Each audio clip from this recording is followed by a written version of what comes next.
Vous connaissez Alpha Amadou Baldé? C'est le secrétaire de Toumba. Il vous connaît? Proprement. Il vous connaît proprement. Il ne peut pas se tromper de votre physique, de votre visage? On a fait les mêmes prisons même ensemble et on a travaillé ensemble. Très bien. Alors, lui, à l'image d'autres personnes, ont soutenu que vous, M. Cissé Raphaël Haba, vous étiez à l'image de certains éléments de la garde présidentielle des Bérets Rouges, donc, physiquement présents au stade du 28 septembre. Cet homme que vous parlez, c'est quelqu'un, j'ai confiance en lui. Et je vous ai dit que le 26, il devait faire un voyage vers Kissidou. Et il m'a parlé si je pouvais même l'accompagner ce jour à Kissidou. Mais je lui ai dit, désolé, excuse-moi, je n'ai jamais découvert Fouta. Permettez-moi d'aller découvrir Fouta. C'est comme ça, il n'est pas avec quelqu'un, une autre personne. Donc, en aucun cas, il n'était pas à Conakry.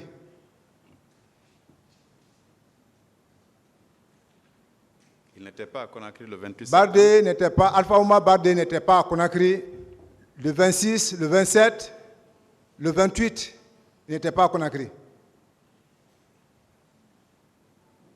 Bien. Alors,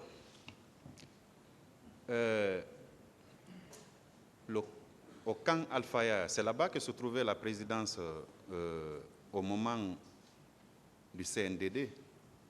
Au camp Faya et au-dedans, là où Conté avait construit des étages, c'est là-bas que se trouvait le régiment. La présidence aussi en ce moment? Oui, c'est là-bas qu'on appelle le régiment la présence en un mot. D'accord. Vous étiez familier à ce camp-là parce que vous êtes militaire, vous êtes artilleur, vous avez dit, et vous étiez le garde-corps de M. Aboubakar Diakité alias Toumba. Donc, je suppose que vous connaissiez la configuration du camp, n'est-ce pas? Je faisais des centres de patates là-bas même. C'est moi qui faisais l'entretien avant d'avoir pris de pouvoir. Je vous ai dit, moi, c'est la terre que je connais. D'accord. Raison de plus que vous connaissiez les coins et recoins du camp, n'est-ce pas? Affirmatif. Bien. Alors, dans l'enceinte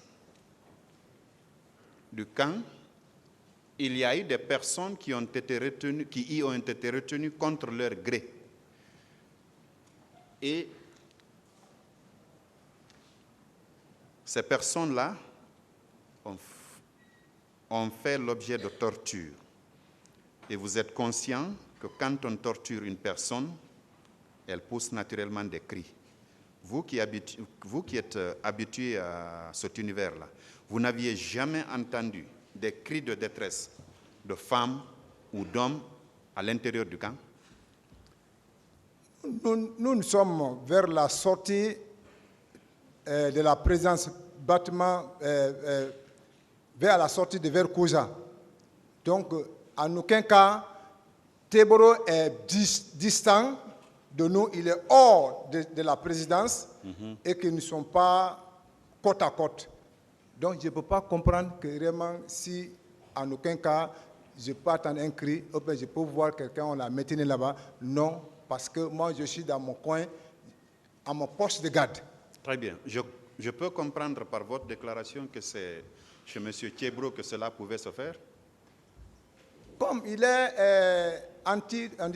qu'on appelle ministre d'anti-criminel, Oui. donc ils arrêtent des personnes, ils envoient ces œufs. Donc, dans ce sens-là, je ne connais pas, mais je ne peux pas dire que je l'ai vu envoyer quelqu'un. Mais et c'est dans les matières. Vous occupiez le même bâtiment que M. Marcel Guilavogui? Marcel, il est en haut de nous, deuxième étage. Bien. Où Marcel envoyait les gens qu'il arrêtait? Il les envoyait où? M. Toumba Diakité a dit ici que Marcel arrêtait, M. Thiebro arrêtait, son grand co, comme il le dit, M. Pivi arrêtait les gens. En ce qui concerne M. Marcel, où est-ce qu'il envoyait les gens qu'il arrêtait? Sans mentir, je n'ai jamais vu Marcel arrêter quelqu'un envoyer dans son bureau. Là, je ne peux pas mentir là-bas. Naturellement, ce n'est pas dans son bureau, au lieu où il travaille, ce n'est pas là-bas qu'il enverrait des gens. Ah, si maintenant il a un autre coin pour garder ça, je n'additionne pas. Mais je n'ai jamais vu une personne, une femme envoyée en haut de son bureau. Non, non, mes deux yeux n'ont jamais vu ça. Bien. Et Claude Pivi, Monsieur Claude Pivi. Ah oui, comme des fois ils traitent des petits conflits, là, ils ont leur cas. Et Issa aussi a son cas.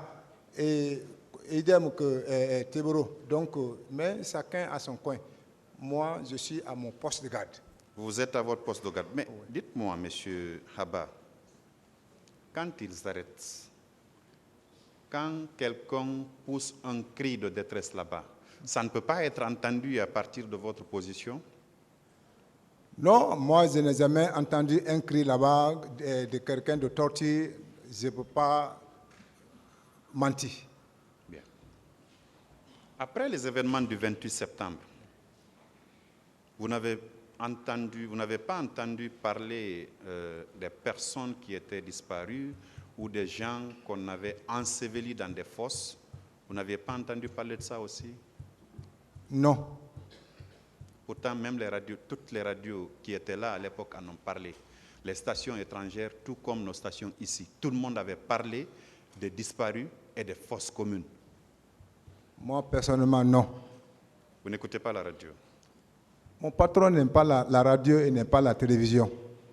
Vous n'écoutez pas la radio, vous ne regardez pas la télé aussi? Je dis, mon patron ne regarde pas la radio, n'écoute pas la radio, ne regarde pas la télé. Lui, sa radio, c'est les étoiles. Les étoiles. C'est-à-dire? Les étoiles.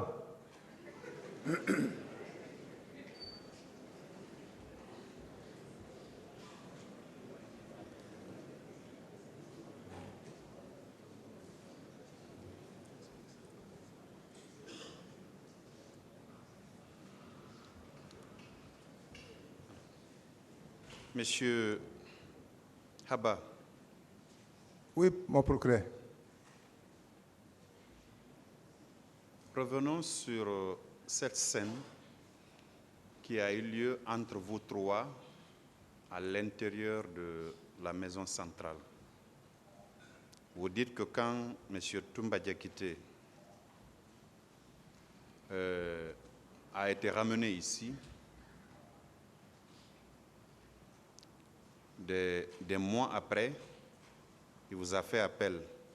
Il a fait appel à Marcel pour vous mettre en présence, vous dire que l'heure de la vérité a sonné et que chacun de vous devait puiser du très fond de son cœur, de son âme, pour dire la vérité à ce peuple. Vous confirmez que M. Marcel Guilavogui avait dit en ce qui le concerne, il avait reconnu non seulement avoir envoyé une troupe au stade du 28 septembre, il avait reconnu également être parti à la clinique Ambroise Paré, où M. Toumba avait envoyé certains leaders politiques avec une grenade. Il avait reconnu ces deux faits-là, tout en ajoutant que devant les juges que voici, qu'il n'allait pas reconnaître. Vous confirmez tout ça? Vous allez me permettre, et à un point là-bas, vous avez ajouté, c'est ce que je veux enlever. Bien. Allez-y. Vous dites que de quelques mois, là, je n'ai pas dit quelques mois, c'est après d'avoir prononcé le procès du 28 septembre qu'il nous a fait appel. Voilà. C'est après d'avoir prononcé la date du 28 septembre. Donc, qu'il nous a appelé en disant, le moment arrivé, c'est pour l'histoire de la Guinée. Donc, efforçons-nous. Nous allons dire la vérité au bas peuple. Donc, après cela, il a posé la question à Marcel. Le moment que tu faisais sortir la troupe, qu'est-ce que je lui ai dit? Oui, Toumba, et vraiment tout ce que tu dis, c'est réel. Après, Toumba a reposé la question. Il dit, quand tu es venu me trouver à Crine Ambroise, que tu as fait sortir les 2 grenades contre moi, je t'ai dit que tu as sauté le bulon de ta tête. Il dit, oui, Toumba, tout ce que tu dis, tu as raison. Mais, devant les gens là, ce n'est pas facile, je vais dire la vérité là-bas. Même si c'est Sarkomba qui serait là devant moi, je ne vais pas dire la vérité là-bas. Je ne vais pas mentir sur lui parce que je veux mentir. Pourquoi cela? Et on a fait 7 ans avec lui et moi ensemble. Toujours je l'ai demandé. C'est bon. D'autres questions, monsieur le procureur?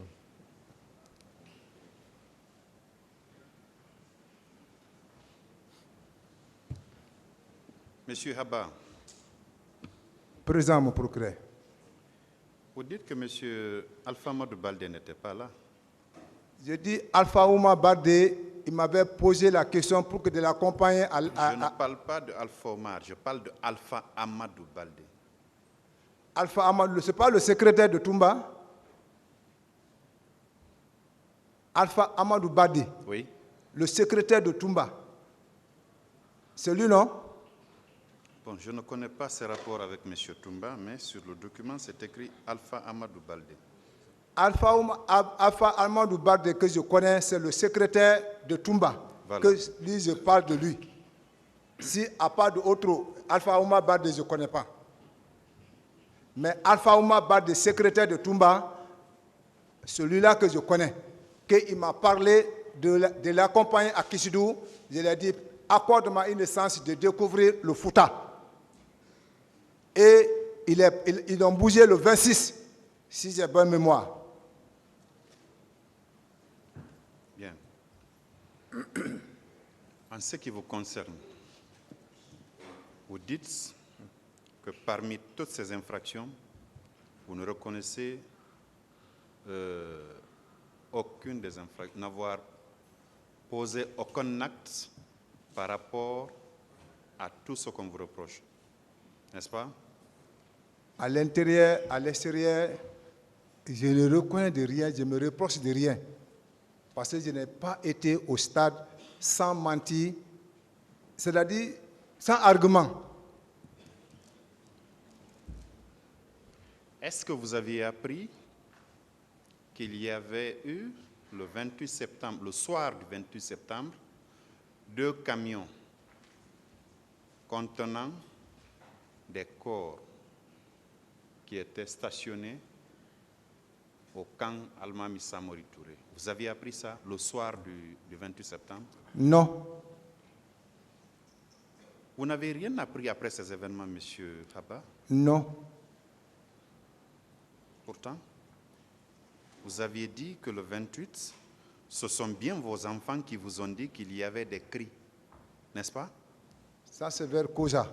Oui, ce sont vos enfants qui vous ont dit ça. Ça, c'est vers Koja, oui. Très bien. C'est des petits-enfants à l'époque, non? C'était des petits-enfants à l'époque, non?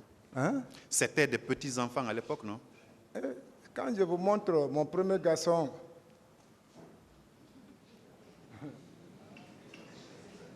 Allez-y, les grands. ouais, ils sont grands.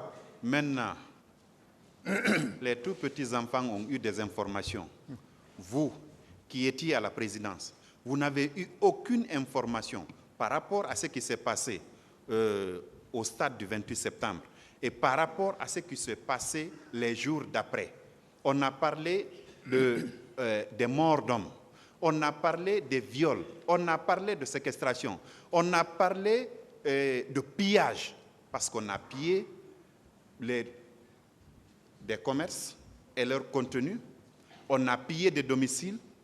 Parmi ces domiciles, il y a des leaders politiques qui avaient eu leur domicile pillé. C'est le cas de M. Jean-Marie Doré à Donka, le cas de M. Sidia Touré à la minière, le cas de Selouda Diallo à Dexine. Vous n'aviez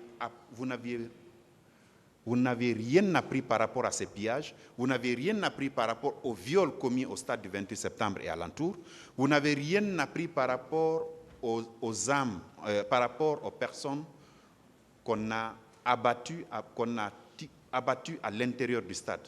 Le bilan fait état de 157 morts au moins.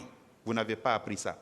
Pendant ce temps, toute la République de Conakry à Yomou, tout le monde était informé. Quelle est la question, monsieur le procureur? La question, c'est de savoir s'il n'a, après tout ce que je viens d'expliquer là, il n'a rien appris de ce qui s'est passé le 28 septembre et les jours suivants. Je vous ai dit, ça, c'est après les médias.